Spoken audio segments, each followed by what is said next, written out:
குந்தாணி குந்தாணி குந்தாணி மூஞ்சி வச்சே நல்லா மண்ணில் செஞ்சு ஹெல்மெட் போய் லெஃப்ட்ல கை நீட்டு ரைட்ல போயிட்டு ஒப்பனா இங்க கூப்பிட்டான் ஒப்பனா உதச்சம் போவேன். நான் கையெல்லாம் நீட்டல, கை வலிச்சுன்னு நீட்டிட்டு. ஓ அப்படிங்களா? சரிம்மா சரி சாரிம்மா தெரியாம வச்சுட்டேன். அந்த இடத்துல பட்டுனேன் அதை அந்த பக்கத்தை முன்னா நீங்க லெஃப்ட்ல போயிடலாம், இதை இந்த பக்கத்தை முன்னா நீங்க சுடுகாட்டுக்கு போயிடலாம். ஓகே ஐயோ காப்பாத்துங்க, ஐயோ காப்பாத்துங்க, ஐயோ காப்பாத்துங்க.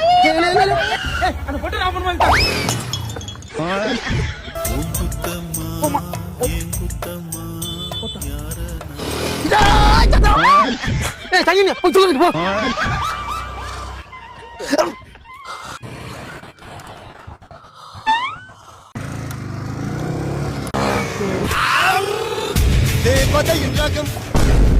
நாசமா போற எடுபட்ட வயலுகளா.